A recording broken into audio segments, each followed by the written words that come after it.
Good morning and welcome to our Halloween edition of Fantasy Football Live. I'm Amanda Borges. I am joined here on set by three exceptional quarterbacks. Well, actually two. We have Gardner Minshew 2 times over. That's right. Yeah, we do. Do you care to explain? I mean, it's pretty easy to understand. I'm not in costume today. Oh, okay. I don't know what you're referring to. Yeah, this is Andy's normal It's just getup. the newest. I mean, can you give America some thigh, Andy Behrens? Give him some thigh. Is that what the people want? Is that what the people want? Oh, yes. Soak it up, folks. Now, you said 2 exceptional quarterbacks. I know you're not trying to throw shade at Cam. Just a little. Because I may be on the shelf now, but I led my team to a ship. That's and obviously, you can see the drip. Yes, so you all should feel bad for me today. Yes. I am scared. As I say, I'm scared. I am the ghost that Sam Darnold saw in during Monday Night Football. Stephon Gilmore scared him just a tad. Very clever. And this more fell high off. concept than the rest of us, but sure. No, I went with the quarterback theme. And down in LA, you may know them as Liz Loza and Matt Harmon. We'll be talking with them quite a bit this morning, but we're going to let them explain their costumes as well. Good morning, guys. Liz, I think you should kick it off. What the hell are you? Just a basic witch, baby. Just rolling into my Sunday morning work with a PSL and some Ugg boots and this awful Sherpa jacket. What? And I'm an idiot who bled out the clock in deciding what to be for Halloween and suffered an unfortunate fate, and now I'm dead. So that's it. I'm a dead person. He's the best looking zombie in America. Yeah, Seriously. that's exciting stuff. Thank you, guys. Last but not least, we have our DJ who is spinning tracks for us all morning. You know something funky, baby? Nacho Libre, is that you? I am a luchador formerly known as Bebop Rocksteady. That is it, and that is all. That is it. He's very robotic. That is all. That's pretty serious. Gotta love it. We're gonna try to be serious the entire show because that's what we do best around here. Is it? Sometimes.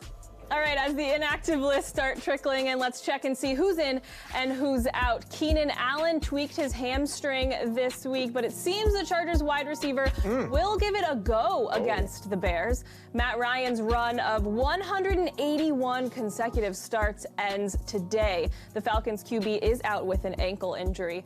Alvin Kamara will miss his 2nd straight game. The Saints are giving the running back another week off before heading into their bye. But good news for them, Drew Brees is back this week.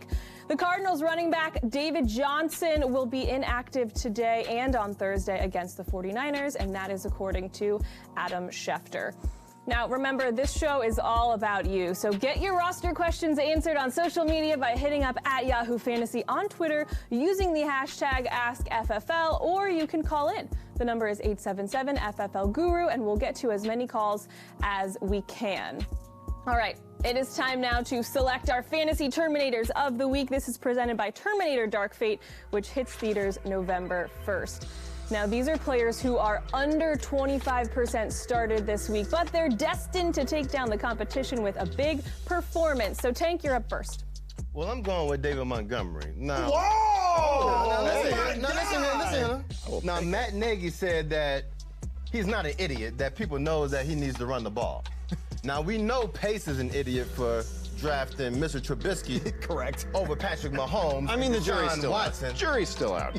So if he doesn't run the rock with David Montgomery today against a Chargers defense that gives up the 7 most fantasy points to RBs and the 7 most yards per game, then there's one thing he won't be saying in Chicago for very much longer, and that's, I'll be back. Oh, nice tie in there, Tank. Really That's well done. What a well pro. done. Brad? I'm going to go with Kenny Stills.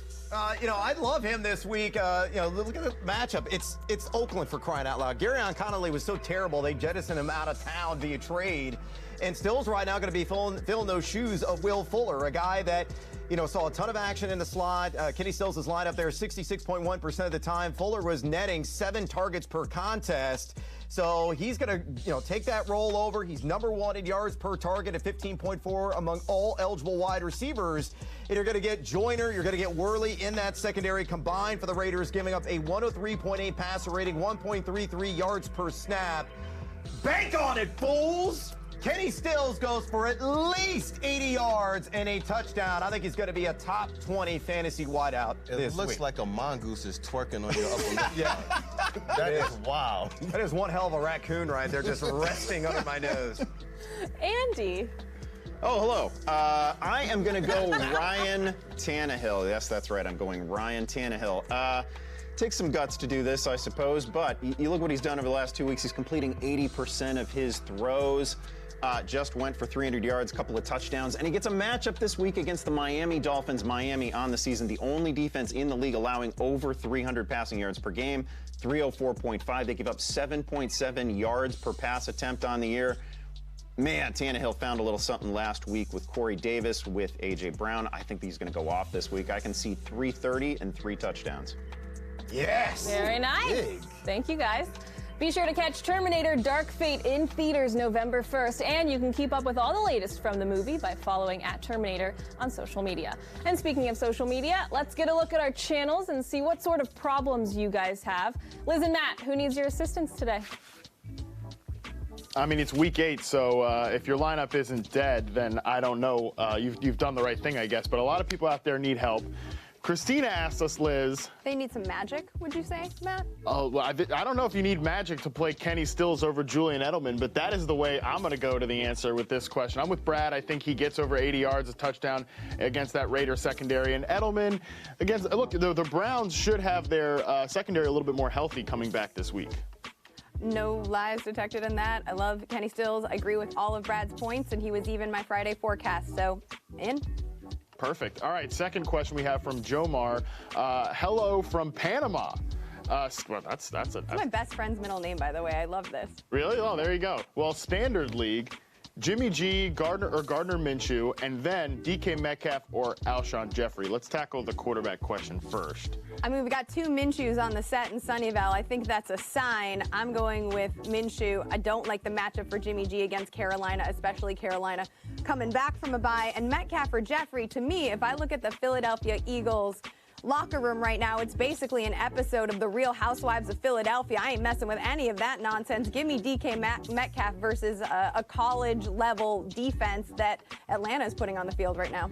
Yeah, I'm with you on Minshew, and then I've been saying every week that there's a week where DK Metcalf is going to win you like a DFS tournament or something like that with all the end zone and air yards love that he's been getting from Russell Wilson. Let's try it one more time. This is the week. Well, at some point, it's going to be the week. I think this is a great spot against that Falcons defense. But let's move on to Craig. He asked us standard scoring. I have Carson, Gurley, Chubb, and Eckler. He's got to sit one of them. Very cute with your abundance of riches there. This one's tough, but I think I'm going to sit Eckler. When I look at, I'm glad that he included standard scoring because the thing that makes Eckler so appealing is his theoretical work in the passing game, though. Yeah. Melvin Gordon, I guess they're going to want to try to get more involved in that way. We'll see. Regardless, when I think about falling into the end zone, I think about Nick Chubb having a better shot of it than Austin Eckler. Yeah, I agree. And obviously the Bears defense has given up a ton of production to Latavius Murray and Josh Jacobs. It's broken. Yeah. Well, I mean, what's the point, right? They've got the dust quarterback on the other side of the field. What's the point of even trying? Bortles of the Midwest. They know where they're going. And last one we have right now, this one is, hey guys, are you starting Breeze or Gardner Minshew this week? I think the Breeze question will be getting a lot of. I had someone ask me about, should they start Stafford over Drew Brees? I think if you have a high-quality streamer like a Matthew Stafford against the Giants, you go with him over Drew Brees. But I think in this spot... Why? Over Drew Brees? Why are you not starting Drew Brees at Arizona coming back from injury early? Why would you not do that? Well, you think that, Glory Hog Drew Brees ain't going to show out? Make sure that Teddy knows exactly where he belongs? I think it just depends on what you have. I'm starting him over Gardner Minshew, but for a Stafford in a game that I think could be decently high scoring, 2 bad defenses, and Stafford has a ton of weapons to throw to in the passing game without their starting running back. That level of player, I'd break ties in starting over Drew Brees, but here for this one, no way. Drew Brees. All right. Well, we're split on that one. Thank you, No, we're guys. not. We're both saying Drew Brees. No, I said, yeah. You're right. What am I talking about? Arm Wrestle it Go back out. to being dead. I'm dead. Put me in the grave. I don't know what I'm talking about. We're nailing up your coffin, Matt. Thank you very much.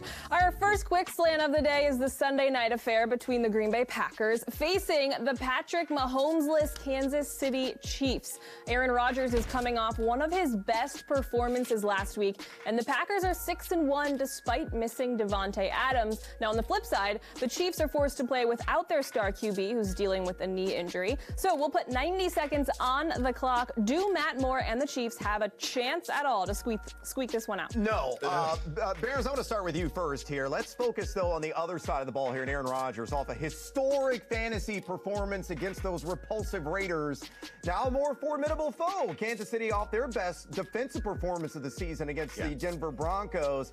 Do you envision Aaron Rodgers? Let's say I said an over-under of 2.5 total touchdowns. What direction do you go? Well, he's only hit that once this entire season, right? That was last week. We got recency bias in our favor here, but no, I mean, I think the way that you beat the Chiefs and have been consistently all season is on the ground, right? They give up 5 yards per carry on the season. Good matchup, really, for all running backs in this one, because on the other side, the Packers are giving up 4.9. But no, I don't think this is a huge Aaron Rodgers week. I mean, it's not a bad spot, right? You can move the ball against Kansas City. But listen, last week was wonderful, but we can't expect him to repeat. Love Aaron Jones. I love Jamal Williams as well. I think there's a good shot there for 60 combined and a touchdown. Tank, let's go to Matt Moore. A guy in 30 career starts, 197 yards per game, 6.8 YPA. He ain't dripping like Cam, but are you dipping your hand in the Kansas City till? Would you trust, say, a Tyreek Hill, or do you downgrade him? I mean, so that's the thing. I don't have to even trust Matt Moore because he has the Cheetah, he has Shady, he has Kelsey, and a bunch of other cats that have gone slap off. And we already understand that A-Rod dropped a 6-pack on Oakland last week, so they're going to go run heavy. So I expect Matt Moore to do what he do, baby, and that's give it to the weapons and let them fly. I think Tyreek Hill is very fringy as a top 25 wideout. But what about Kelsey, though? Kelsey could go off. Kelsey could have 7-8 catches, but look, this is going to be a ground-centric affair, I think, for both sides. Tonight. Tank is staying in character better than anybody ever has. It's really hard. It's so hard to look at you guys and not laugh. Really quickly, do we see more Alan Lazard tonight? No. Okay. No. We're off that. I mean, I would trust more MVS ahead of him. Yeah. I know there's no. I will just say that Lazard played more snaps and ran more routes than any other Packers receiver. It's true. Last time out. But again, we feel it's going to be more of a 1-2 Aaron Jones and my cousin Jamal Williams. Jamal Williams. That's right.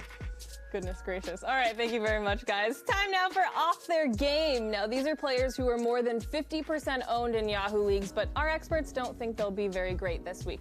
We'll toss this one down to Matt and Liz. Guys, who are your picks? Yeah, I'll jump off, and I really liked this player last week, but Josh Jacobs is my pick for here in Week 8. And look, it's a bad matchup, right? The Houston Texans defense has a ton of problems in the secondary, so much so that they just traded for a Raiders cornerback that they weren't happy with, and they're going to play him right away, which what a move for the Raiders, I guess. But they have the 5th-ranked rushing defense by DVOA down there in Houston. They've allowed the most catches to running backs, so you would think that, okay, that's a spot where Jacobs can get going. But he's actually outside the top 40 running backs this year in terms of routes run on the entire season. Even in a couple of, like a negative game script last week against the Packers where they were trailing all afternoon, he still only ran 12 routes. He's just not getting enough usage in the passing game to be a guy that you can roll out here confidently against a front seven that's really stopping the run very well right now.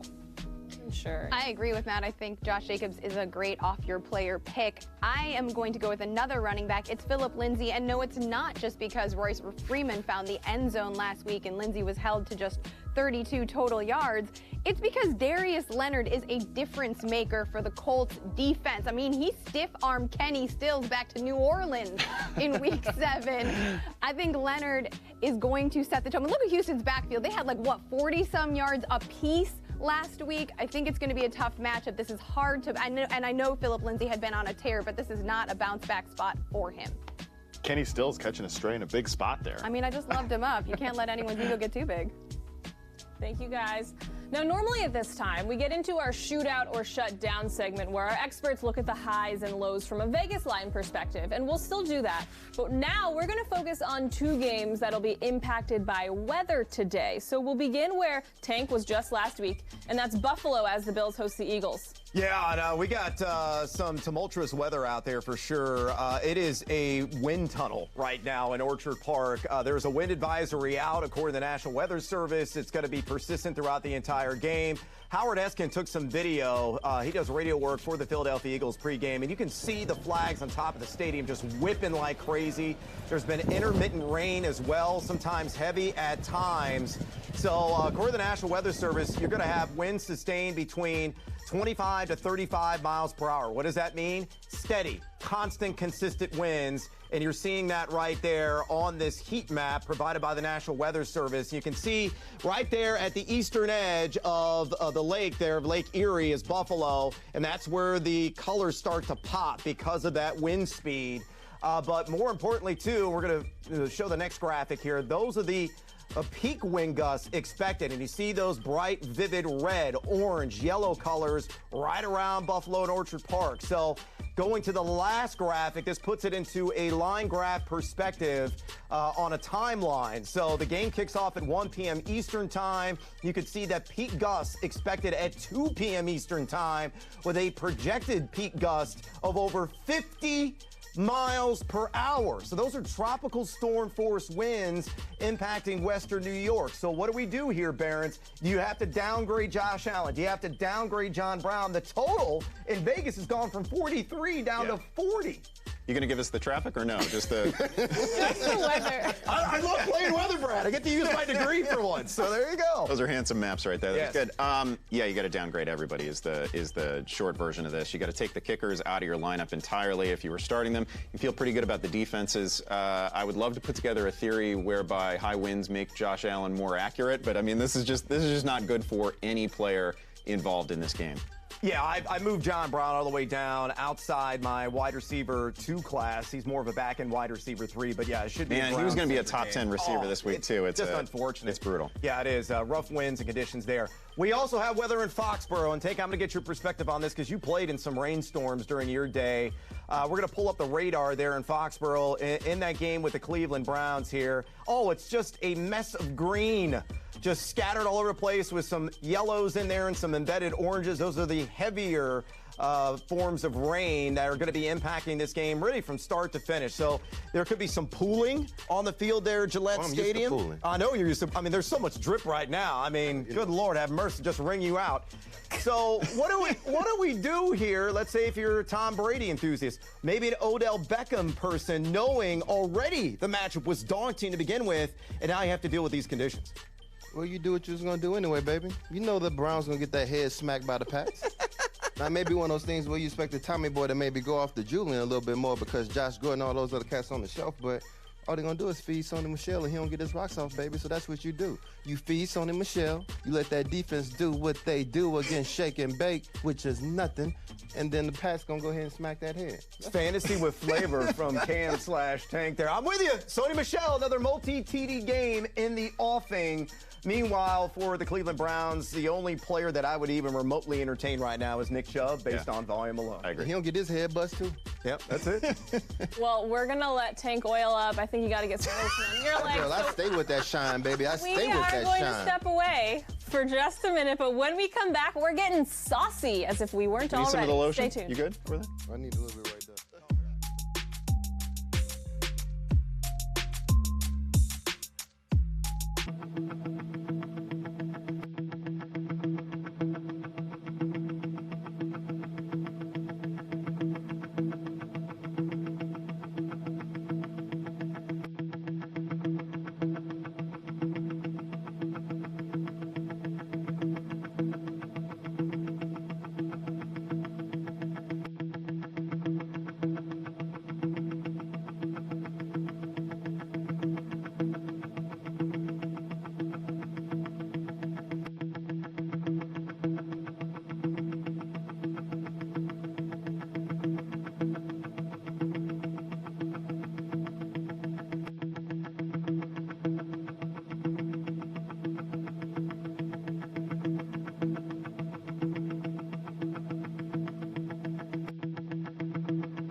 Welcome back to Fantasy Football Live. In case you missed it, it's our Halloween show. These guys We don't normally dress like this all the time? No, you normally do, but I just wanted to make sure that they understood. Oh, okay. Why we have Cam on set, too, because we normally don't have Cam. It is time now for our fantasy flavors of the week, of course, presented by KFC Wings. These are our picks to surprise in week 8. So, Andy, Gardner, you are up first. I've got Buffalo. I am going John Brown. I'm sticking in Buffalo, even with the weather conditions. Wow. Love John Brown in this one. He's seeing 7.5 targets per game. Philadelphia allows the most, basically everything. Fantasy points, receptions, yardage to the wide receiver position. It is a blow-up matchup for Brown again. I know the weather conditions are not what we'd necessarily like, but and even if the deep ball is out of play this week, I still like Brown. They're going to find creative ways to get him the football. Such an explosive player, and those Philadelphia corners are trash. Oh, okay. Tank, who's your Nashville hot pick? Now, who's hotter than my drip? Nobody. Over here. But they got one cat that's about to be Nashville hot, though, and that's Ty Johnson. Now, the G-men already let one backup running back skate all over him, but now this dude, Ty, is about to throw on those jets on the G-men. Because that dude, Matt Patricia, likes to run heavy like a New Year's resolution. So Ty about to be on fire.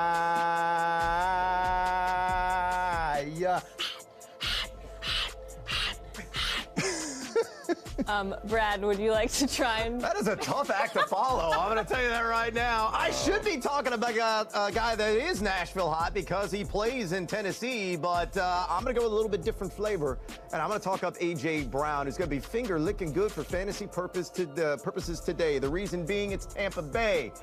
They are run-drunk defensively in the secondary, 300-plus yards per game allowed through the air, and Brown, top 10 in yards per catch at 19.5, top 10 in run after the catch per reception at 8.57, top 10 in yards per target, 11.9. We all love Ryan Tannehill. We all love Corey Davis, but we might be sleeping on A.J. Brown, who will not put a rock in your trick-or-treat bag. So get him in your life. Why can't we love Cam, though? We can love Cam. We can. There's no hate, Tank. Man, there's just so much sizzle coming off of this I know, over it's here a lot. right now. It's a lot to handle. Thank you very much, guys. Don't forget, you can't have Sunday football without wings. Now let's check in with Matt and Liz to see who they're helping with their roster conundrums. Hey, guys. We are looking at our chat right now, so as usual, and hey, it's like Halloween themed, right? So send some good ghost emojis, some pumpkins, whatever it is that makes you people happy out there. Yeah, some witches as well, whatever you got. Some skulls, I like the skulls. Anyways, but I do want to open up with the one that we had a little bit earlier on and continue our Breeze sort of placing this week. Someone asked us Breeze or Jared Goff. I'm going to let you answer that one first, Liz. I'm gonna move away from my rankings on this one because I am just thinking Jared Goff's playing in London. I know it's a tired trope to say those London games get weird, but they do. And yeah, Tampa Bay's secondary is definitely gettable. And yeah, Goff is coming off of a big stat line. Was he really good in that game? Nah. No. Drew Brees, though, Patrick Peterson is a difference maker for Arizona's secondary, but come on. There is no way that I don't think Drew Brees just tries to go all, free hoagies at walk-ons for everyone who showed up to this game after this one. So I'm going to go with Drew Brees regardless. He's at home, right? Yes. This game is at the Dome. I've been sitting here thinking about this, and I thought at first I was going to go Jared Goff, but the more I thought about it, and something I'll talk about a little bit later, the Bengals are such a bad run defense, and I really like them to be able, the LA Rams to control the clock, run all over them with Todd Gurley and Darrell Henderson a little bit too. So I don't think it's going to be a big passing day for Goff, at least better than Drew Brees. I like your description of the hero ball here, and we get some eccentric Brees play here. But let's keep it moving. Corey from YouTube asked us with a pumpkin emoji, D.D. Westbrook or my guy Curtis Samuel. Samuel in a tough spot. Ooh, yeah. That 49ers secondary. Don't love Dede, though. Dede's also got a shoulder and a neck situation. He did produce last week, but he had a great matchup. Yeah, I think I'd go with Curtis Samuel. I know that it's just, I think it's a better offense, right? Like, it's a tough defense. I think it's a low-scoring game, but I'm just going to go with the better player. It's getting more air yards volume, too. So I think at the end of the day, you break ties in favor of that. I like this question from Facebook. I like that we also have some pumpkins. We've got some footballs. Very, very thematic. And, of course, a clown for, a couple of clowns like us, Liz. How about this one? Austin Eckler or Latavius Murray in a PPR? I think I'm going to go with Murray there, even though, obviously the points per reception bonus would lead you to Eckler, but still, One is a shared backfield, the other isn't. Give me Murray with Alvin Kamara out. I like that one a lot. And last one we'll do before we move along. This one has come up a couple of times. It's a multi-pronged question with a lot of pumpkins in between. Very thematic. Chris from Facebook asks us, Evan Ingram or Eric Ebron for their tight end spot? Evan Ingram or Eric Ebron. Do we know if Doyle's playing? Doyle's banged up. Mm-hmm. If Doyle sits, I'm going to go with Eric Ebron. Otherwise, I'm going to go with Evan Ingram. I think Ingram is probably going to be my pick, assuming Doyle manages to hobble his way onto the field. Yeah, and I hope that I have to start Eric Ebron in a tight end spot, and I hate it, so I don't want you to feel like how I feel dead inside from having to make that choice.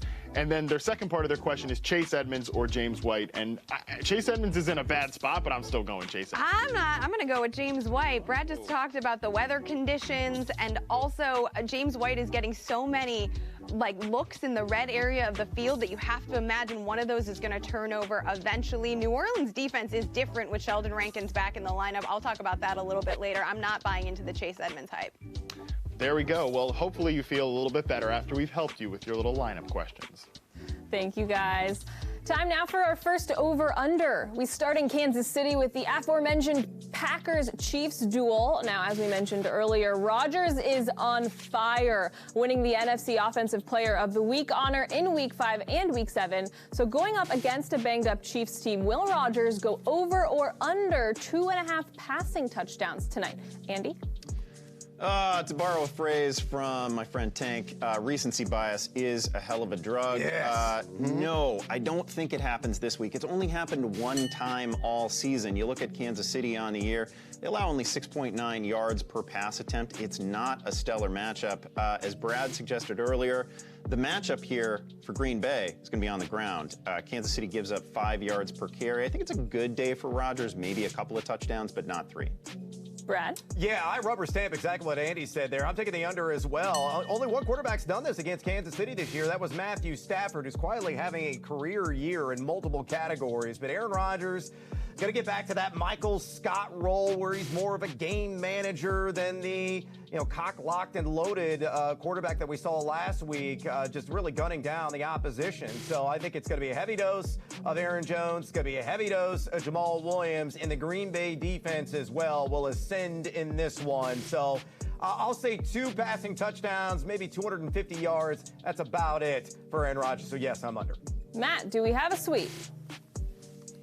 Yeah, unfortunately we do. Look, I hate the fact that we've all worked so hard to come on a show like this and get our careers to the point where we can talk into a camera about football. Now we have to say something negative about Aaron Rodgers when he's playing at the peak of his powers. I hate doing it, but I just don't think they're going to need him in this spot. Like, if this was Patrick Mahomes versus Aaron Rodgers, I'd be going over on this all day, but in this situation, no, I don't think they're going to need him to toss 3 touchdowns to win this game pretty convincingly against a Matt Moore-led Chiefs squad.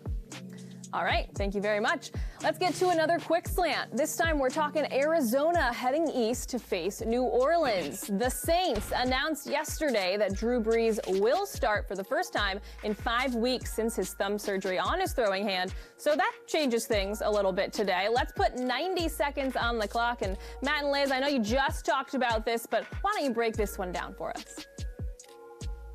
Yeah, again, glory boy Drew Brees. I love that. Glory boy Drew Brees is going to be out here be thirsting for all the excitement. And look, he's coming back to a Saints offense that looks really different.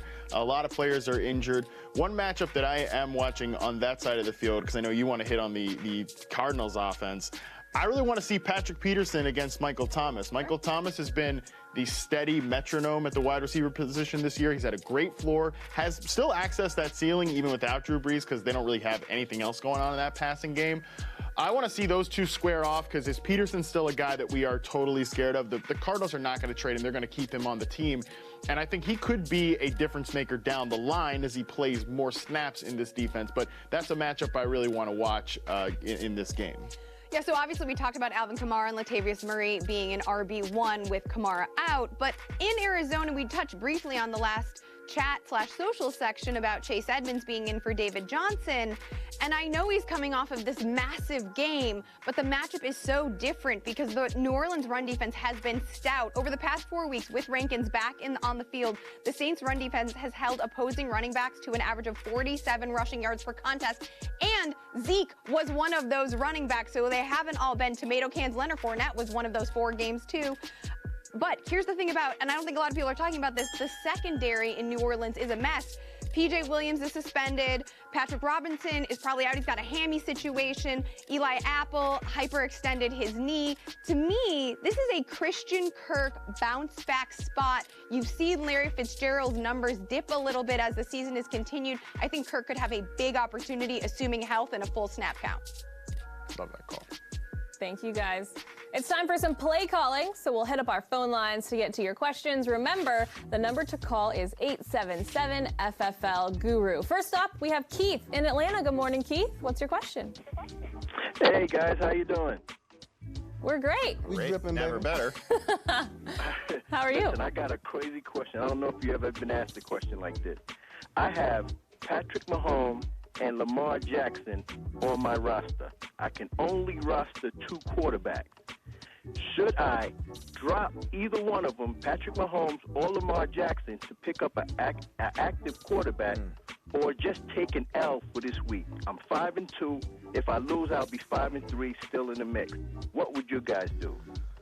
Wow, that's a dicey dilemma for sure. I mean, I feel like the time to deal with this one was several days ago, right? Like Sunday morning is a tough time to fix this predicament. You've still got time to make a trade, I would assume, right? There's got to be somebody in the league. But it may take time to process. It may have a voting period. So, I mean, there's no guarantee they could, even get that completed in time for him to have an active quarterback on the roster.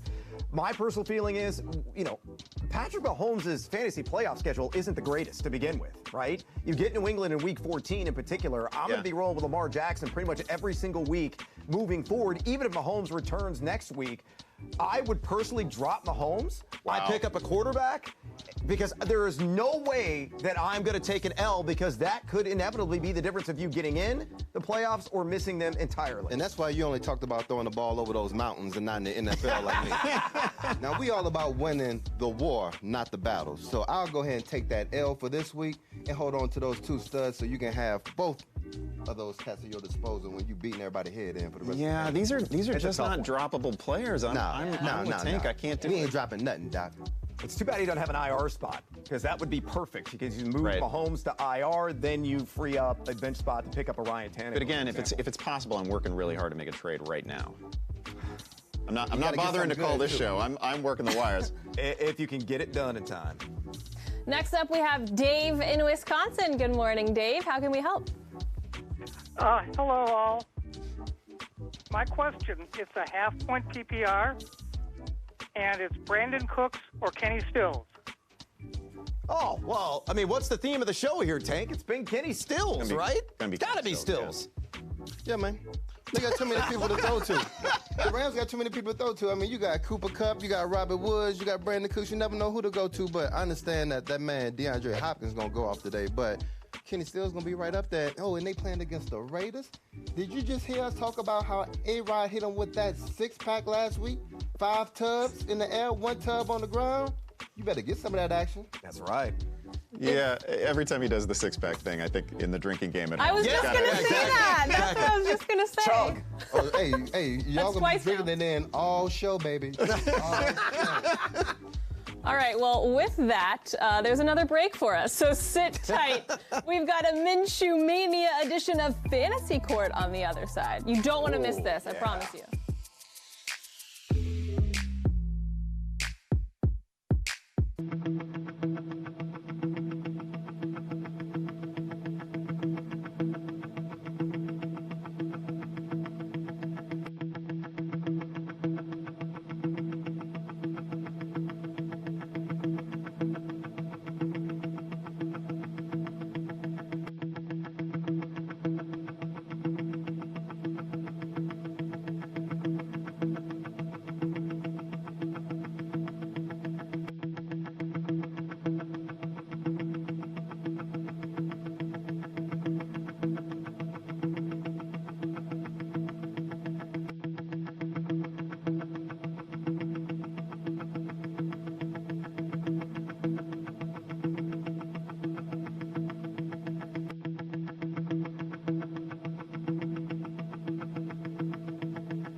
We typically try to get serious for this segment, but today there's just no way we can pretend. We've got a judge in cutoff shorts, for crying out loud.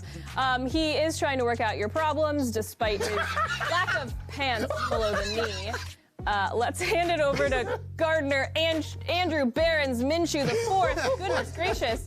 For Fantasy Court, my friend. Yeah, unfortunately, I can't wear the wig this way. I can't go wig on wig. Yeah. Not approved. That's too hot. Too hot for TV. It is too hot for TV. You're right about that. We're already in the unrated version of this show. Go to Anthony. Now, this is a question I resolved earlier in the week because it was time sensitive. Anthony says a trade was proposed on Wednesday involving a player that plays on Thursday. However, the league has a standard 2-day league trade review period. What? Is it unfair to expedite the trade in this scenario so that the owner can receive his player in time for Thursday night? Listen, I am of the radical opinion that you need to follow your league rules. No, I can't believe that this has never come up before, but no, you can't expedite this one. I'm sorry. Now, we have a separate issue here, which is that your settings are trash. 2-day trade review, a 48-hour trade review. This is like a relic from the pre-internet era when I needed 2 days to get the word out about a Herman Moore for Barry Foster trade or something like that. You don't need this anymore because now when a trade is made in your league, you get an immediate notification on the portable supercomputer that you carry in your pocket. So we don't need 48-hour trade reviews. This shouldn't happen anymore. So the league needs to change this next season.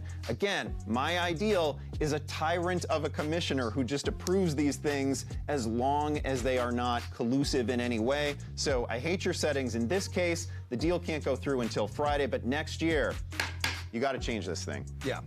Your call. Oh, yeah. Oh, my I mean, just for the thighs alone. Just take it in. Take it all in. Soak that up. I'm not thirsty anymore. I'm not thirsty. Now, remember, if a last-second play or a missed kick cost you your matchup this week, tell us about it. Just send a video to @Yahoo Fantasy using the hashtag FFL Bad Beats, and if you're lucky, Andy Behrens will send you a pair of autographed jorts. Ooh. From Game our used. fake judge to the daughter of a real judge, let's go down to Liz Loza, who's got some sleepers who could ball out today. Liz, who are your picks for fantasy damage this week? Thank you, Amanda. So there's a lot of damage going on. We got weather, we've got injuries, we've got late injury statuses. So here's what we're going to do. The first one, you probably don't want to do this. If you're in a 14-team league and you have a desperation situation, I will say I'm a little bit optimistic, and I'm using that word hyperbolically about Anthony Miller. Over his past 2 games, which were separated by a bye, so maybe there's some strategy going on here, let's hope, he has picked up a higher snap percentage, and his targets have gotten a little bit more steady. He's still behind Tariq Cohen, right? So it ain't great, but at least the Javon Wims experience is #over. I would like to think that with Allen Robinson probably being shadowed by Casey Hayward, the Blake Bortles of the Midwest, Mitch Trubisky, might try to pick on Desmond King, who gave up 5 of 6 for 57 yards to Adam Humphries last week, which would be a nice place for Anthony Miller. But again, I only like it as a desperation play, but it's my job to give you all of the options. Another one that I might throw a dart at, Darius Slayton in New York. There's no Sterling Shepard in this one. Darius Slay is out. I know everyone's talking about Golden Tate in the revenge game, but Justin Coleman, the slot corner for the Lions, has been awesome. I do think Slayton could get lucky, and I think he has some nice red zone potential. Let's move along to the running back position, because you know I'm always good for a Snell nug. Benny Snell could be in play here, but Jalen Samuels, we don't know if he's going to be out or not. He practiced in full this week, but he's still drawing a questionable tag. If he is out, I do like Snell, because James Conner ain't going to get the ball more than 15 times. The only time he got the ball more than 15 times, he got hurt. So Snell, Miami Dolphins are allowing an average of over 29 attempts to running backs per week. That's 15 carries for both of these backs, but again, it's dependent on Samuels. All right, finally at tight end, Josh Hill versus Arizona is super gross. It is so stinking gross, but last week he did convert all 3 of his looks with Jared Cook out and found the end zone against Chicago. We know that Arizona is giving up all the damn points to the tight end position, so you could throw a dart there. One more dart throw at tight end. You got Cameron Brate. OJ Howard truthers, I am so sorry. This was going to be your smash spot, right? Because the Titans are so vulnerable over the middle. Nah, he's out with a hammy, and Cameron Brate, not for nothing, may have 5 fewer targets than OJ Howard, but he has twice as many touchdowns. He's also only $12 in Yahoo DFS. Thank you very much, Liz. We've reached the part of the show when it gets a little weird and very, very loud. Now, in this week's edition of Fade the Noise, we have the fancier Gardner Minshew. He'll give you his picks against the spread, I think. I hope. Oh, soak this up, baby. We're going to make it rain in the club tonight with some bubbly and some lovely gambling selections. So let's go ahead and start off here. Now, it's not been the greatest year. We're back to even, though I'm losing money on the juice in terms of record against the spread. The over-under, 5-4. Again, not making any moolah at all. So hopefully we're going to turn the tide this week. And let's go ahead and start off with a matchup between the white-hot San Francisco 49ers, unblemished on the season, laying 5 against Carolina. This is a game that something's got to give. San Francisco 4-2 against the spread in its last 6 contests. Carolina 4-1 ATS in its last 5. Carolina 7-1 against the spread its last 8 games against the 49ers. But that Niners secondary has been asphyxiating, giving up just a 5.7 YPA. And believe it or not, the public heavy on Carolina and the points in this one.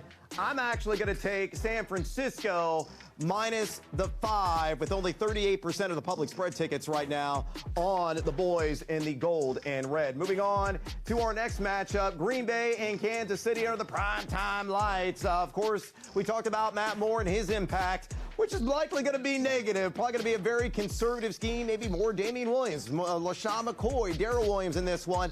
Flip side, same story for the Green Bay Packers. Going to be a lot of Aaron Jones and also Jamal Williams, that 1-2 punch. Now, Green Bay over the total in 4 of its last 5 games. They've been covering machines here of late. 5-2 against the spreads last 7. 7-1 ATS are the Pack in their last 8 contests against AFC opponents. But again, given the run-heavy nature, I believe is going to play out for both of these teams. The smart wager here, that's on the under, 47.5. How are they going to score points? I have no idea. Again, Matt Moore stinks. Moving on. Let's go to the Monday night affair in a game that only a fantasy or gambler could love. And that, of course, is Miami and the Pittsburgh Steelers. Now, they got a line here of 14. I don't like anything about a big line. I mean, we've seen these massive lines. We saw it on Thursday night. Washington getting an easy cover against the Minnesota Vikings on the road when they were catching 16.5 or 17. I'm going to veer away from that one. I actually like the over in this one, believe it or not. Yes, the Steelers and Dolphins have gone under 8 of their last 12 matchups, but I got a feeling that the power of Fitzmagic, kind of similar to this, isn't it? Oh, boy. Oh, yes, it is. Oh, love it. Some sexiness right there. I'm taking the over. They will find a way to creep over this total late in the game. And then finally, my prop bet. This has been a popular theme on this edition of Fantasy Football Live. Will Ryan Tannehill get 250-plus pass yards? Believe it or not, PointsBet was offering this. And if it's still at plus 105, good Lord have mercy.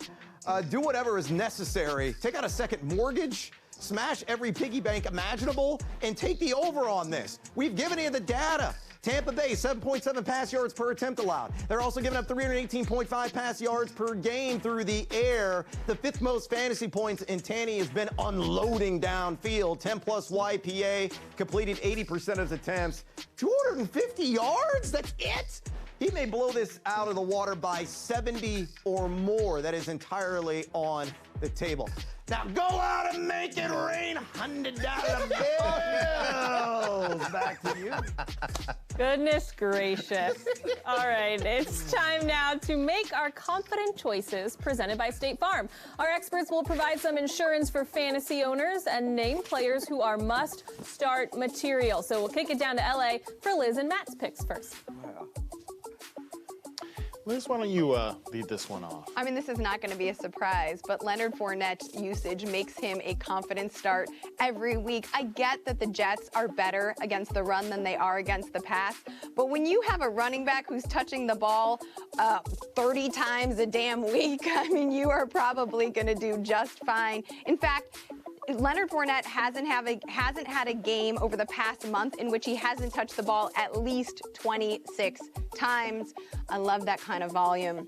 I love him as a confident choice.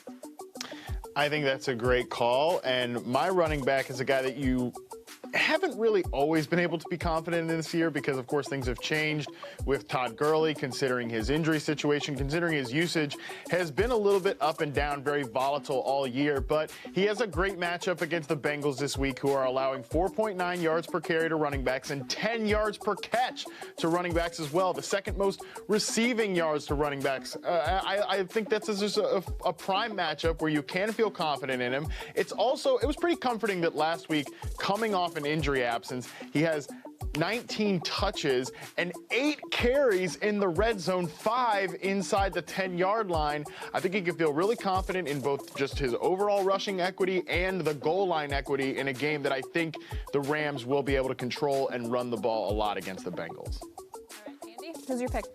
Well, all Tyler Lockett has done so far this year is catch 40 of the 48 targets that he's seen. That's an 83% catch rate. That's ridiculous. That's something you might expect from a running back, but certainly not a wide receiver. He's been great. Got 4 touchdowns on the year. And the matchup this week, it's crazy good. It's Atlanta. They allow 8.5 yards per pass attempt on the season, 274 passing yards per game, a league high 17 passing scores. I am guaranteeing a touchdown from Tyler Lockett, at least 1, maybe 2. Brad? Green is the color of money, and I'm going to tell you right now, Aaron Jones is going to make that cheddar under the primetime lights. We keep saying it. This is going to be a more conservative game plan for the Green Bay Packers off that historic performance, that detonation by Aaron Rodgers. And that was largely due to the matchup of the Oakland Raiders and that repugnant secondary. But you want to talk about something that's equally repugnant? It's Kansas City in terms of run defense. Don't be swayed by what they did last week against the Denver Broncos and that broken offensive line. That was more of an aberration.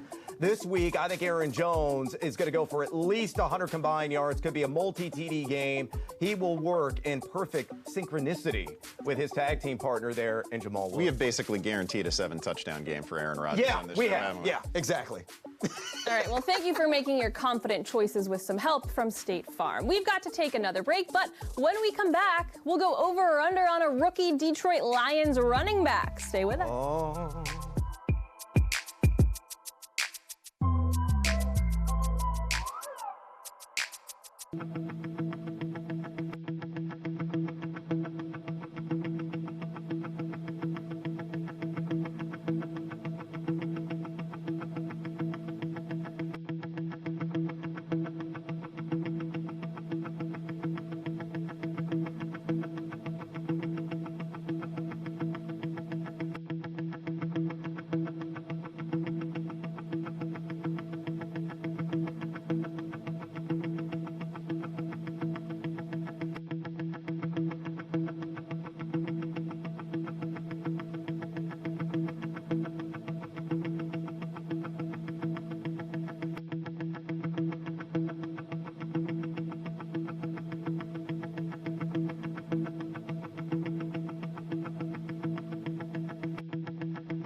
Welcome back to Fantasy Football Live. Thanks for hanging out with us this morning. It's time now to go over or under on the new Johnson in town. Ty Johnson will be filling the shoes of Kerryon Johnson in Detroit, who is now on the IR. Ty Johnson was highly efficient in college, and even though his pro stats don't exactly jump out just yet, do we see him having a breakout performance today versus Big Blue, going over 84.5 total yards? Andy, we'll start with you. But I don't know if he goes full breakout. The Detroit run game has not been particularly good all season. We're only talking about a team that averages 3.8 yards per carry on the year. But man, this matchup is so tasty against the Giants. Giants rank number 26 against the run. They've allowed 10 rushing touchdowns on the year. They just gave up that huge week to Chase Edmonds. Now, Johnson outsnapped J.D. McKissick last week, 49-19. I think he is the guy. So, yes, I think he can hit this total, and I think he will go over. Mr. Newton? Now, y'all left me out the entire segment last episode. And then y'all gonna come back and ask me some stuff that I already talked about. I just said the dude gonna be Nashville hot. Now y'all gonna ask me if he gonna go over like 84.5 yards? Now, this G-Men defense is giving up the third most fantasy points, tied for the second most touchdowns in the league. And y'all gonna come up here and ask me the same stuff I already told y'all. Bye, Smokey. Over. Liz? I mean, first of all, I just got to say this cloud cover is like messing with my ability to be sunburnt. But that's because Ty Johnson is going to burn up the Giants. Yes, he's going over. The boys have already given you all of the stats. The one that they missed was that the Giants are also allowing the 5th most receiving yards to running backs. And what did Ty Johnson do? Can he catch? Oh, he sure can. He converted all 4 of his looks last week for 57 yards against Minnesota. Over. All righty. Thank you, guys. Let's get a check of the wide receiver position with our wideout guru, Matt Harmon. Now, there are players he likes and players he doesn't like at the position each week. And, Matt, you actually like someone from Atlanta today, huh?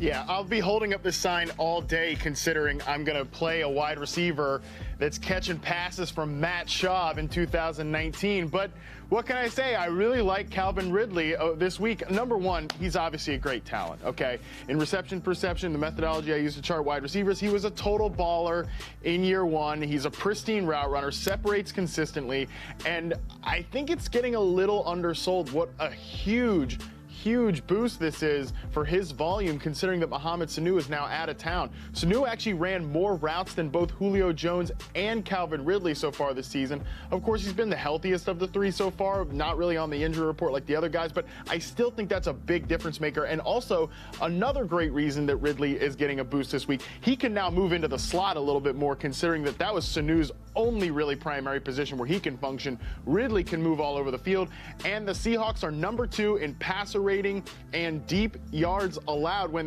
defenses throw on them for more than 20+ air yards. So I really like Ridley in this spot to at least get you one big play in between Matt Schaub's pick sixes that are going to be raining down all afternoon. Now, a player that I don't like as much is T.Y. Hilton, and this one is pretty simple. Look, this is going to be a pretty slow-paced, run-heavy game against the Denver Broncos, and Hilton's volume has kind of gone as the game script has gone for the Colts. He has 9, 10, and 11 targets in 3 50-plus point shootouts with the Chargers, Falcons, and Texans, and then in 2 games he has had 4 and 6 targets in kind of slow, run-heavy games with the Titans and Chiefs. Now, you tell me which one you think a Joe Flacco face-off is going to end up being. I think the Colts can control this one. They can run the ball, and it's also worth noting that T.Y. is going to draw coverage from Chris Harris, who has obviously been great this year, a sub-75 passer rating allowed to the players that he's covered, and could be on the trade block too, so he shows out here against T.Y. Hilton and shuts him down in Week 8.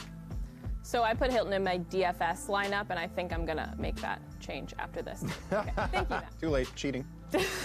On to the other side of the ball with our resident defensive back, Tank Williams, who today is a quarterback. He's here to give us some budget plays for daily fantasy this week. Cam, sorry. What's going on over there? We just over here dripping, baby. Now listen here. Now we know we can't run against the Tampa Bay defense, but oh boy, you can let it fly. And Ryan Tannehill is only a couple more bucks than $19.99. And I'm not guaranteeing that he's going to ball off and throw for like 4 or 5 touchdowns, but that matchup and the setup is quite lovely. Just not as lovely as me. Moving on.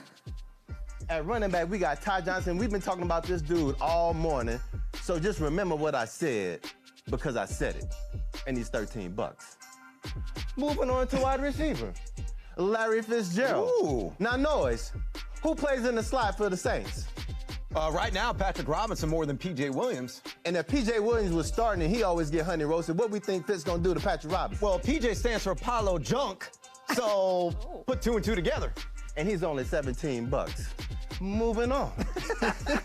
Now, we've been hyping up Corey Davis and A.J. Brown for Ryan Tannehill's weapons, but we are talking about Tanny. And he's almost like a young quarterback that always has to lean on his tight end. And Delaney Walker is out.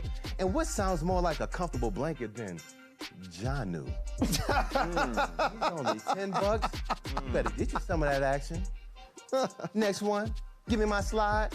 The Indianapolis Colts defense. Who's playing quarterback for the Denver Broncos today? Joe Flacco. Tank's having way too much fun with this, and he's way too good at it, by the way. I'm just going to throw that out there. Okay, let's check out the standings of our let's not do that. Let's not do that. Let's do it. Andy increased his overall lead, and now Liz has moved past Brad into second place. Yours truly took the win last week, and sorry, Matt, leapfrogged you for 4th. And then there's Tank. Scam Newton. Scam Newton. Tank, there is still plenty of time left. To totally redeem myself. You can make a run at tick, 5th. He can maybe make a run at 4th. I'll be in second by next week. Okay. I like the confidence. All right. All right, for our next quick slant, we're dissecting the Broncos versus the Colts, a game that Cam Newton was just discussing. Indy comes off a big win against Houston last week, moving them into first place of the AFC South, while the Broncos' lackluster offense is now down a receiver after losing Emmanuel Sanders in a trade with the Niners. So the question is, can Jacoby Brissett keep things rolling for the Colts against a struggling Denver squad? We'll send this down to LA for Liz and Matt to discuss. Hey, guys. Yeah, it's like I talked about in the T.Y. Hilton section. This should be a pretty slow-paced, run-heavy game. I think both of the running backs on the Broncos side are, fringe flex guys. Philip Lindsay, he was your down player of the week, and I think Royce Freeman, they're right about the same. Freeman's only $15 in DFS. Yeah. So of the two, if you're going to play one in daily and you're looking for a value, I would roll with Freeman. There's like a lot and nothing here at the same time. Noah Fant, all those Noah fantasies that you thought were going to happen. Malik Hooker's back, so those will have to be on pause again. Throwing to Noah Fant's like a net negative for the Broncos. Like, nothing good happens when you toss the ball his way. Now, obviously, I think the big news for Denver is they trade away Emmanuel Sanders. Sure. I think this is a boost for Deshaun Hamilton, but how much of a boost remains to be seen, because I really like the player, but it seems like the team has kind of soured on him based on some drops earlier in the year. Cortland Sutton is the stud in this. I guess 7 to 8 looks per week on the regular, though he has yet to see double-digit targets. Now, maybe that changes with Emmanuel Sanders and Pierre Desir, the cornerback of the Indianapolis Colts, who you would expect to see most of. Cortland Sutton does have a hamstring issue. Yeah, and then on the Colts side, I mean, you know what you're doing here, right? I don't love T.Y. Hilton in this spot. Marlon Mack, I think, should get a ton of work. The Zach Pascal experiment, which was looking like it might be working, is probably stalled again because Paris Campbell's probably going to come back for this one. I mean, I don't know. Can you really put down ODU's finest, Zach Pascal? That is hard to say. ODU, by the way, is Old Dominion. You're not the band, the university. Oh, no. I'm just shouting out to all my Virginia people out there. If you don't know about ODU, I mean... Then you should know. Yeah, I don't know. You're probably fine if you don't. Well, thank you very much, guys. With that, we're going to take another break here on Fantasy Football Live. But when we return, we'll go over or under on a Cleveland Browns big name wideout. Stay tuned.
Welcome back to our Halloween edition of FFL. We are moving right along on this wonderful Week 8.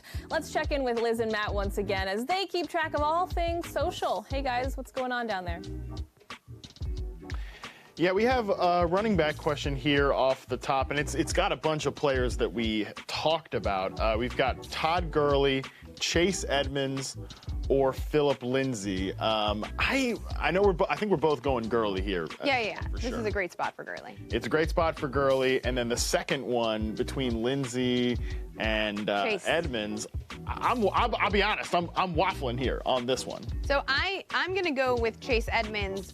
I'm the one who said I don't like the matchup, right? But what is leaning me towards Edmonds is that is not a shared backfield. And Lindsay does have Royce Freeman to contend with, and Royce Freeman is getting goal line looks. So as explosive as the player may be, and as superior as he may be to Chase Edmonds in terms of volume, I'm going to lean Edmonds' way. I'm going to go Edmonds too, and I think it's a healthier rushing environment. We've talked about this a lot on the Yahoo Fantasy Football podcast, that the Cardinals have been one of the best rushing teams in the NFL, and it's not just because of David Johnson, not just because of Kyler Murray and his rushing ability, it's also because of Edmonds. He's offered that explosive ability. I think he's a pretty solid talent in a good situation. Bad matchup, but I'm going to go with it anyways. This game could be high scoring. And then let's stay in that Cardinals game because this is your moment, Matt. Well, we talked about this earlier, but if you're just joining the show now, we're trying to slot where Drew Brees fits on the quarterback pantheon this week. And to me, this question, it's Brees versus Matt Stafford. And I said this earlier, I think Stafford is the type of player you slot in over Brees this week because he's also in a great matchup. He's shown the ability to throw the ball down the field. Only one game so far this year with fewer than 8 yards per pass attempt. I'm slotting Stafford in over Brees this week, but there are a lot of guys lower down there that I would play Brees over. I understand the logic. It makes a ton of sense, especially with Kerryon Johnson out. I probably would still play Brees, but Matt's choice is the higher floor, more logical choice. I will say that. And before we go, I want to hit this question because it just popped up on the chat. And it's got the pumpkin emoji, so good for you. Who do you like better this week? Joshua wants to know, full PPR, John Brown or Kenny Stills? Oh, this is a tough one. Which do I like, a bite-sized Milky Way or a bite-sized Snickers? I mean, my goodness, anytime I'm happy. But when I look at the what's a Halloween candy reference? It's a Halloween. I know, but I don't calm like. down. So, okay. I prefer dark chocolate. Oh, I know. I'm aware. Anyway, I bought everyone. By the way, in the control room, I got everyone Halloween candy. You're welcome. I think because of and I got you dark chocolate too enough. Yes. What a great day. Anyway, I think because of the weather situation in Buffalo that Brad has gone 3 graphs deep on, bro, I appreciate that. I am going to lean towards Kenny Stills, even though I think John Brown were the weather more clement, I would probably lean towards John Brown. But because of the weather, I'm going to say Kenny Stills. Well, he has a higher floor. I'm feeling more alive. I could take this sign off maybe now that I know I'm getting some dark chocolate later. I just undid myself. And I gotta go John Brown, okay? I would feel dead inside if I don't play John Brown against the damn Eagles secondary. Get the wind out of my face, get the weather tilt out of my face. I don't care, I'm playing John Brown, and if it puts me in the grave again, well, at least I'll have had a little bit of dark chocolate thanks to you, Liz. I mean, if he's in the grave again, making my holiday. One of us is smiling. Welcome back to life, Matt. We're happy to have you back. All right, time now for our final over-under of the program. Despite their 2-4 record, the Browns' big offseason addition, Odell Beckham Jr., has averaged just over 72 receiving yards per game this season. Now, today he faces the stingiest secondary in the league in New England. So, can OBJ go for at least 64.5 yards today? Brad, we'll start with you. Negative. I mean, weather is going to play an impact here because of the rains forecasted from start to finish of this entire New England game with some gusts upwards of, I don't know what the hell Tank's doing, upwards of, or Cam, 30 miles an hour. Look, Beckham is outside the top 35 right now in terms of overall fantasy production, the wide receiver position, and he's outside the top 25 in some important advanced analytics like yards per target, ADOT, for example. And you're going against Stephon Gilmore, McCourty? Really? No way he's going to hit this number. Tank? Who? Cam, I'm sorry. Cam. All right. Now, y'all try to say that I'm doing the most, but this dude, OBJ, is trying to give Tom Brady some goat fur cleats. At the same time, Jarvis Landry guaranteed a win, but it was just a tip, just to see how it felt. So we already know what's going to happen. The Pats about to go in there and beat the brakes off the poop emojis. Oh, my goodness. Which means that OBJ is going to get some Oscar the Grouch time all over. So garbage time, baby. Garbage yard, over and over and over. Matt? And over. I'm going over on this one too, and I have nothing like cool to say like Tank did. I'm just gonna go ahead and tell you that I'm gonna bet on math here. Look, Baker Mayfield, 31st in passing touchdown rate so far this year. I think at some point this has to get right. This Cleveland Browns passing offense has to get right. I don't think the team is going to get right all the way, but Baker to Odell, I think this is the spot where it's going to happen.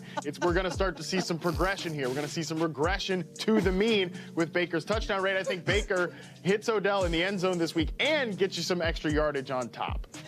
All right, I'm trying very hard to steer this ship, and it's hard today. All right, good stuff. Running the ground.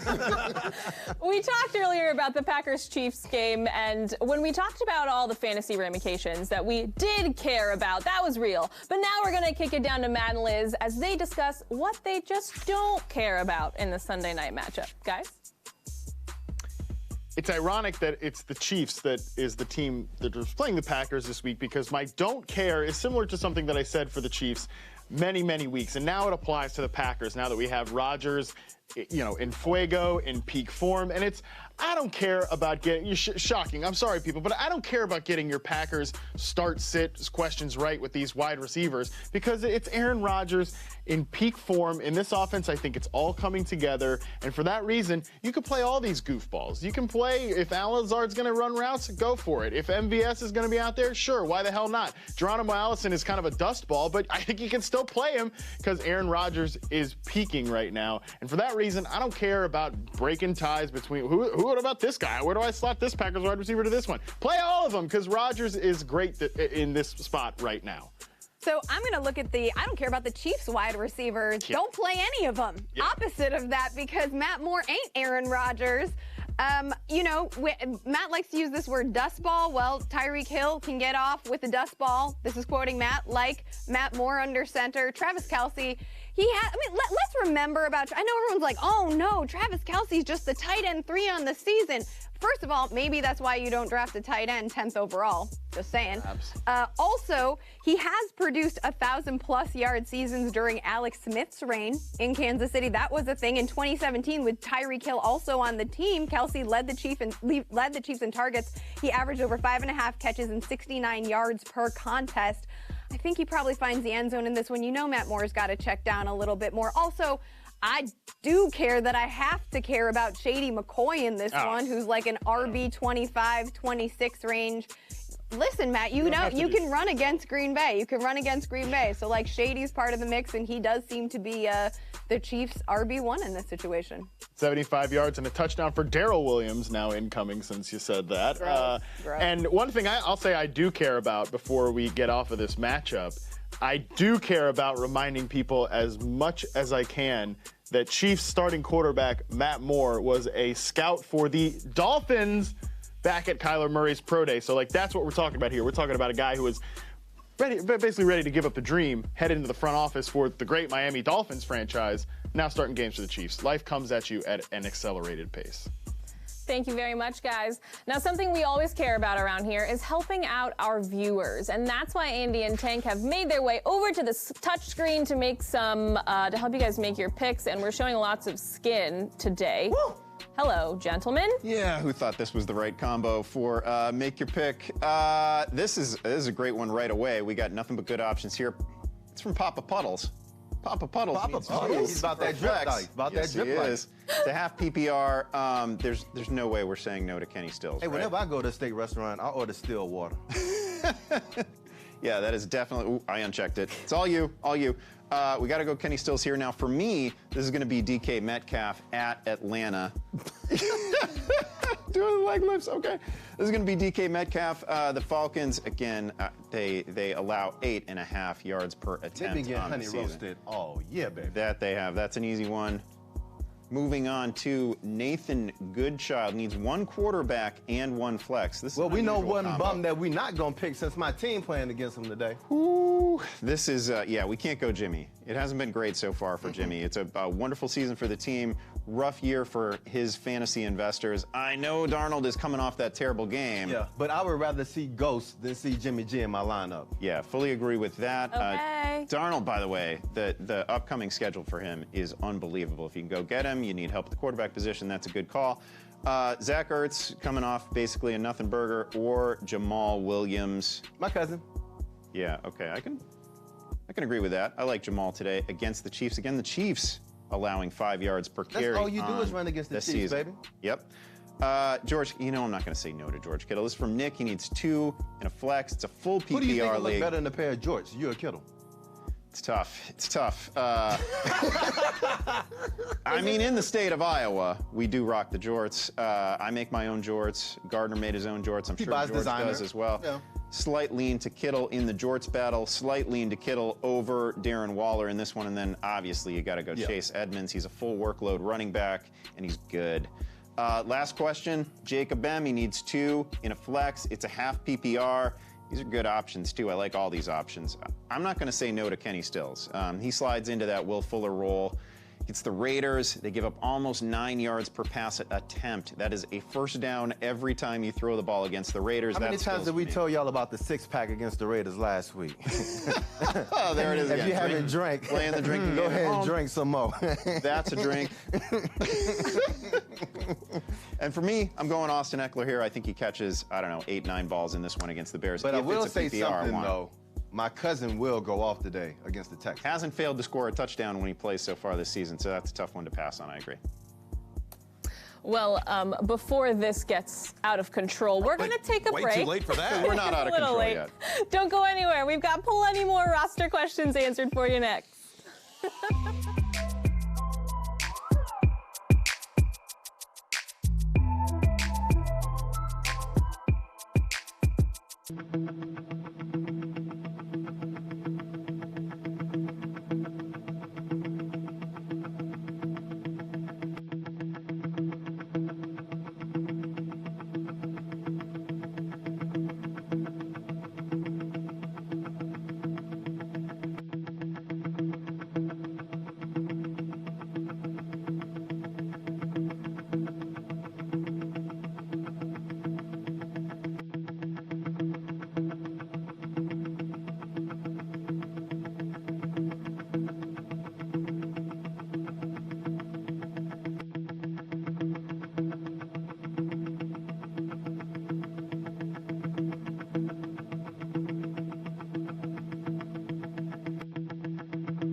Welcome back to our Halloween edition of Fantasy Football Live. We want to quickly get into our last quick slant of the show. The Falcons are hurting. There's not much else to say there, and they'll welcome their second consecutive NFC West opponent to their house. The Seahawks make their way east after losing last week to the Ravens. We'll get 90 seconds on the clock. Guys, who's worth talking up in this one on the Atlanta front? Nobody in Atlanta. I mean, you got Devontae Freeman. He's probably about the only somewhat trustworthy option within this scheme. Maybe Austin Hooper because Matt Schaub's got alligator arms, but he hasn't played a meaningful snap since 2015. And I understand he was Pro Bowl MVP, but that was in 2009. It was an eternity ago. What do you do with Julio? What do you do with Calvin Ridley? Yeah, Julio to me this week is like a high-end wide receiver 3, low-end wide receiver 2. I don't feel that different about Calvin Ridley. Kind of a desperation play at receiver. I know Matt talked him up earlier. He's a great talent. But, man, Matt Schaub is going to be a drag on this offense. I feel okay about Devontae Freeman. I felt great about him coming into the week, and I feel less so now. Well, I'm in agreement with you on that one. I think Julio Jones, who's been under 70 yards in 2 of his last 3 games, I think he's going to add to that trend here of late. Tank? I just say I'm not, but let's move forward. It is your boy, explain? Julio. If the real Tank is in there. It's not like Matt Schaub is like the GOAT or something like that. But you have Julio, you have Calvin Ridley, you have Austin Hooper. He's going to probably be playing from behind. That sounds like 3 pick sixes from Seattle defense to me. But if he gives you 3 pick sixes and 3 tubs, then what you got? Yeah. Well, and that's the other thing here. It's not, we talk about Seattle. You play just about we're not playing against the Legion of Boom either. No, we're not. But the Seattle secondary is only giving up 7.2 yards per attempt. Shaq Griffin's played better, 0.76 yards per snap. Trey Flowers has rounded a corner. I don't trust anybody in a Falcons uniform today, with the exception of... Let's also mention that the Atlanta defense allows the most points to opposing quarterbacks, the 5th most to opposing wide receivers, the you just play everybody against Atlanta defense. The 5th most to kickers. Like, every position goes off against them. I agree. Okay. Well, we're going to head down south one final time to check in on our social channels with Liz and Matt. Hello, you two. All right, we're going to do some questions from our chat. I've already seen a couple of good emoji-based questions here. First one is with, I don't know, one of these like cold blue faces or something like that. Courtland Sutton or Keenan Allen in this matchup, Liz? I thought with that cold blue face it might be one of those Orchard Buffalo question. I'm going to go with Courtland Sutton because Keenan Allen isn't healthy, and maybe that's crazy, but Mike Williams is getting fed like nobody's business. And so if Keenan Allen weren't such a game-time decision, I might lean his way, but Courtland Sutton we know is going to have the volume. We talked about it earlier. I am going to go with Keenan Allen in this spot. I'm not scared of the Bears defense. I'm not scared of the Bears secondary at this point. Like, they know their season's over because they've got Blake Bortles of the Midwest back there. And I think that, especially if you're going to attack the Bears secondary, you can do it on the inside.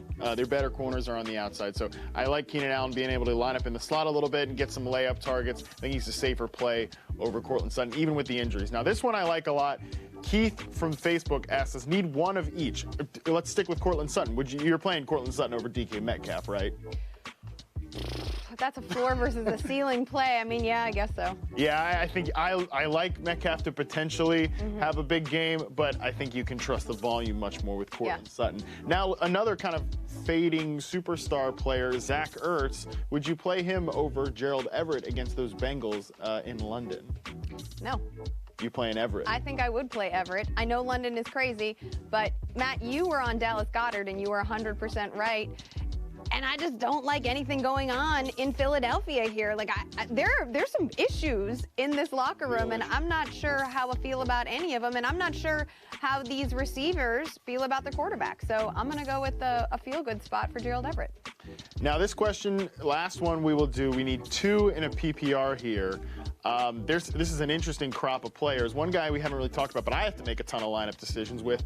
Tyrell Williams, Courtland Sutton again, Corey Davis. We've got to pick 2 for Brandon from Facebook here. Oh, gosh. All right. So I am going to lean with Tyrell. I know he's been out a while, like the plantar fasciitis, but I'm going to assume because he's rested so long, he's going to be fine. We've talked about the problems in Houston secondary. I like his ceiling. I'm not trusting Corey Davis. I'm sorry. I am reminded by Antonio Brown on the regular that when someone shows you who they are, you believe them the first time, and I think I know who Corey Davis is, and I know who Ryan Tannehill is, too. A.J. Brown better than Corey Davis. Yep. I like that take. And Tyrell Williams, by the way, I know he's been hurt, but I love his matchup in the spot. I talked about how good the Texans' run defense earlier. Well, their pass defense is so bad. And this is how little that the Raiders respect Gary and Conley. They think he stinks so hard that they were willing to trade him to the team they were about to play. Like, not only do we think you're so bad, we want you off the team, we want you on the team that we're about to play. We want to throw on you in like 3 days from now. So I like Tyrell Williams to get going in this spot, even though we've had the injuries. So that is going to be all the time we have for our social segments today, but you can tune in all day with us during the halftime of the early games and the halftime of the late games. Liz and I will be here chopping it up, talking about all of your fantasy dilemmas. Bring your PSLs, get your ex-boyfriend's flannel, wrap it around your waist because we are getting basic. There we go. You wouldn't tune in now. Thank you, guys. We know you've been patiently waiting on the phone line, so let's help some folks out, starting with Brian in Chicago. Good morning, Brian. How can we help? Morning, everyone. Got a running back question, half-point PPR. James White, Carlos Hyde, LaShawn McCoy, or Jordan Howard? Wow, that's a whole bunch of yuck. I'd probably go James White here, believe it or not. I think there's more a potential for him to find the end zone than anything else. I mean, Cleveland has allowed 4.9 yards per carry, the running back position. We talked about the wet and breezy conditions in Foxborough. So, maybe this is a game that White gets you, 5 to 7 receptions, 50 to 70 yards, and finds the end zone. I think he's got the most potential and upside. I believe it's only a half PPR, not a full PPR. I'm gonna go Carlos Hyde here. I just like his chances of kind of falling into the end zone in this one. The run is never gonna be out of play for him today. I'm going Shady McCoy, so I guess we ain't gonna help you. Because Green Bay Packers give up the second most points to fantasy running backs. They've had 7 touchdowns run against them. Yep. 5th most rushing yards per game. I like cats that can ball, and Shady can ball. Shady play with that drip. He's gonna get sick. So I kind of worry that the situation that he's taken advantage of, where it's like 5 in the box, 6 in the box, is just not going to be there with no Patrick Mahomes. I guess that's my worry with McCoy. Yep. You still got to worry about Cheetah. Still got to worry about Kelsey. All those other guys. Shady gonna ball. Next up, we have Zach in Maine. Good morning, Zach. What's your question? Good morning, guys. Another running back question here. Should I start J.D. McKissick going against the Giants or Damian Williams going against the Packers this evening?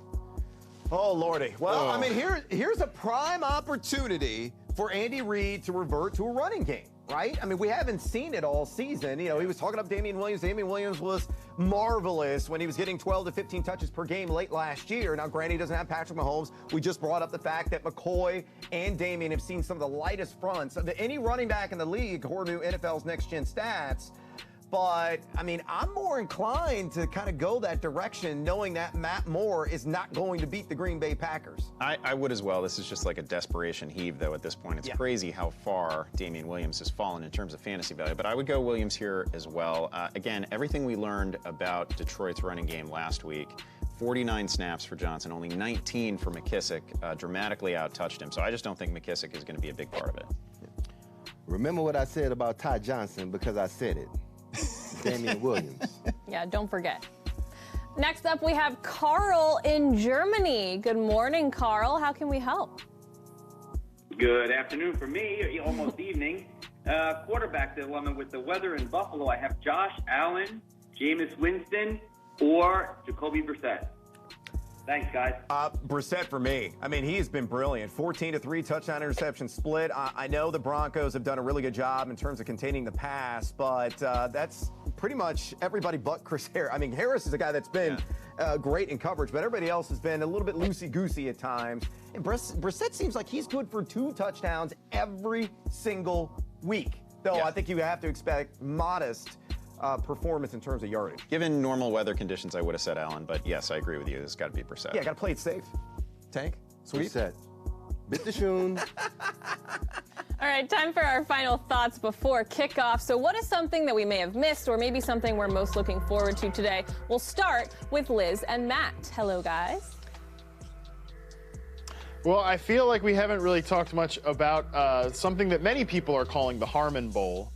Here in Week 8. We've got the Panthers facing off against my 49ers, of which I am a lifelong fan of here in 2019. I can't wait to see how this game rolls out. You know, I want to see how Kyle Allen performs in this spot because I'm happy with how he's played, but I think you turn the reins. I wrote about this week for Yahoo Sports. You got to give the reins back to Cam Newton once he's ready to go, and I think we'll see today that why the range of outcomes for Carolina is so much more depressed from a ceiling perspective when Kyle Allen is back there, even though he has been an awesome backup filler for this team. Overall, I don't really care about the fantasy angle. I just really want to watch how this game plays out, and I want to watch my Niners remain undefeated. I think, you know, we haven't talked a lot, even though we have 2 Gardner Minshews on the set. We haven't really talked about him because he hasn't been a stud as of late, but I think he's been really perfect, right? He has an incredible touchdown to interception ratio, and I think he is in a sneaky smash spot. Actually, I think DJ Chark is the one who's in a sneaky smash spot against the Jets secondary here. So I'm going to keep an eye on the volume to the receivers and Gardner Minshew's ability to stay focused in this one. All right, guys, what did we miss? Mandatory Montgomery, for the love of God, Matt Nagy. Prove to the fantasy community, prove to Chicago Bears and their fan base that you're not an idiot. Feed him the rock. You can do it today against the Chargers if the offensive line can even play average football. I can't believe that you cursed him again. I can't believe you even brought him up. I probably did, but I mean, I only got one direction to go at this point. But today it's from the mouth of a quarterback, so it is. Different. It's valid. It's very true. valid. I'm looking at the opposite side of the game that Liz was talking about. I want to see how Sam Darnold bounces back from one of the worst primetime performances that we have seen. You look at the Jets' schedule coming up after this week. It's unbelievable for fantasy purposes. It's Miami, the Giants, Washington, the Raiders, the Bengals, the Dolphins again. Like, it's as friendly as it can possibly get, so we need him to bounce back. Cam? Now, I know I make this thing look easy, but don't trip. Just follow the drip.